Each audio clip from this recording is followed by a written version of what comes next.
Hello guys, welcome to a new video. This time around I'll tell you something about the seasonal affix Awakening and why I love it so much. I did this Atal'Dazar 18 run earlier today, and in this dungeon in particular it's just so amazing how this affix alone changes your whole entire view on this dungeon and how to go about it. The start is the same as you usually had during Tyrannical Weeks in earlier seasons. We are starting Razan, so we can get an early lust in, and then we can plan the route throughout the rest of the dungeon.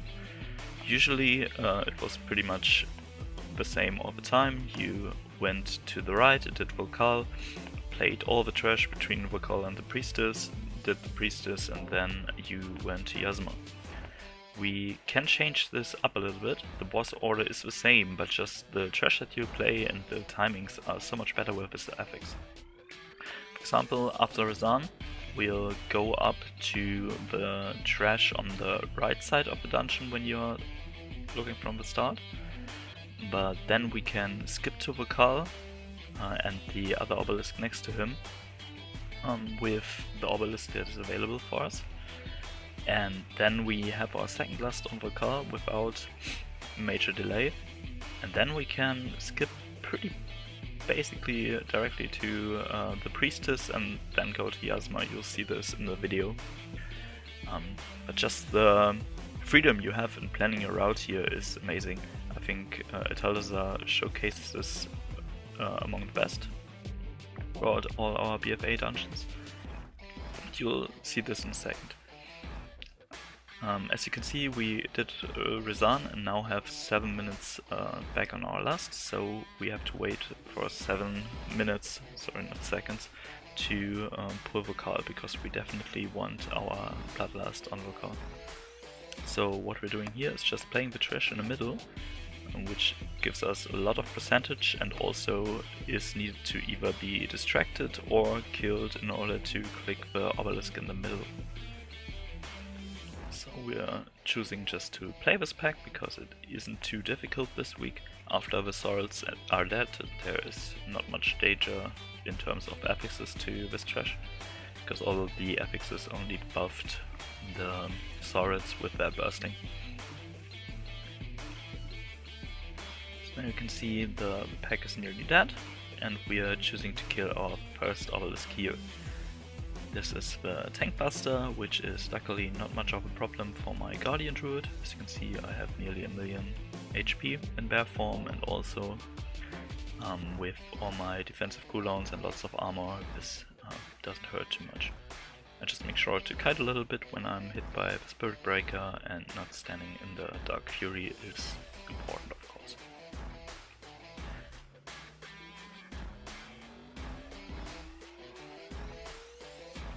Now that this is dead, we have a portal at the start of the dungeon here, which will be useful later on in the dungeon. So now we are just playing the trash here. Not much to say about this either. We just have to kill some time, and also we need to get by them to get to the next obelisk.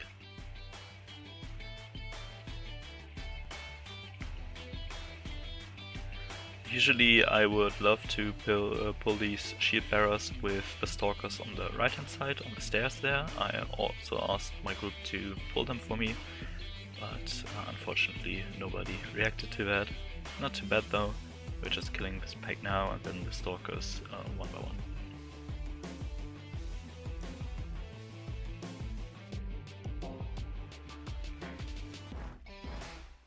Okay, now that the stalkers are dead, we can go inside the obelisk. This one is the fear guy with the flesh fiend ads, one of the more annoying ads here. Unfortunately, my group chooses to focus the big mob instead of the smallies, so I get decimated by the flesh beast's debuff. Not too bad though, because you can easily kite this mob down there, so my group survives without me, without a problem.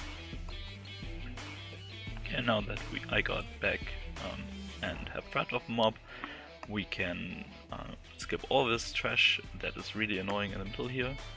I had to switch to the browser there for a second. And then we can do this trash pack, which is one of the most annoying trash packs in here, but not too bad on this tyrannical week. And then go inside the third obelisk. One thing you have to make sure is that if you have to kite these honor guards because their debuff stack's too high, your melees should definitely go away from the mobs as well, because otherwise they take the debuff and pretty much die to it. Unfortunately, I dodged most of the debuffs here, so the stacks actually ran out. Now we're inside the third obelisk and we're using it to skip the trash pack right in front of Bakal's room. But in order to do that we have to kill these little tentacles, of course, and then the big blob inside the boss room. The thing I love about this affix in particular is that it offers you more possibilities to face the dungeon. Usually with affixes like Beguiling in particular, but also Infested in Season 1, your options for attacking the dungeon were pretty much limited due to the placement of infested mobs or the placement of these Beguiling priestesses. In this case, you have more options because you can skip the trash you don't want to play, you can change the boss order in some dungeons. It offers just more possibilities to face a dungeon, and that's the thing I really like. It was the same with Reaping. You had the control where you wanted to face the Reaping waves because you knew when they would spawn and you could plan for it. It offered possibilities to, for example, skip the last Reaping wave if you killed the last boss before you reached 100% trash, or even pull some Reaping waves into boss fights that weren't hard, so you could save some time there. You had the options to plan more and do some exciting things, while with Beguiling and Infested everything slowed down and you had to do some packs because others weren't just feasible to do. So I hope Blizzard chooses this direction of affixes for seasons more than the ones we had in Season 1 and Season 3. Okay, and now as you can see we killed the boss, and now we're using the portal here to go right back to the start of the dungeon. Once again, ignoring all this trash here. And then we'll face the trash right before our fourth and final obelisk here. This trash rig by itself, once again, isn't too hard. Just make sure to dispel the rage effect. And then you can enter this obelisk here. And now we're pulling this spider mob right to the next boss. So we don't have to face this trash in this area here as well. There were some groups in earlier seasons that chose to go this way as well, but then they skip with Shroud and some interesting distracts needed from a rogue. All of that isn't important with this affix. Your group composition can be a lot freer. You have the possibility to play with friends that aren't exactly playing the perfect role for your Myth Plus setup that you need for skips. For example, in earlier seasons, a rogue was mandatory for most of dungeons that were a little bit higher because you had to do the skips with Shroud, and also their utility was just so good. And now you can run without a rogue without a problem. In this setup we had a Moonkin and a Holy Priest, both specs that you don't see too often, while Boomy got a little bit more representation in the later days. But yeah, as you can see, it wasn't important at all that we had the perfect comp here, because Awakened allowed us to do some strategical planning and then facing the dungeons in a way that we could handle it. Yeah, that's basically all I wanted to say about Awakening. Please Blizzard, keep continuing to do so amazing seasonal affixes like this one. I will really miss it when it's gone. Hope they will offer some other kind of skip in future seasons, or just make skips not mandatory. Well, I don't know how you would do that.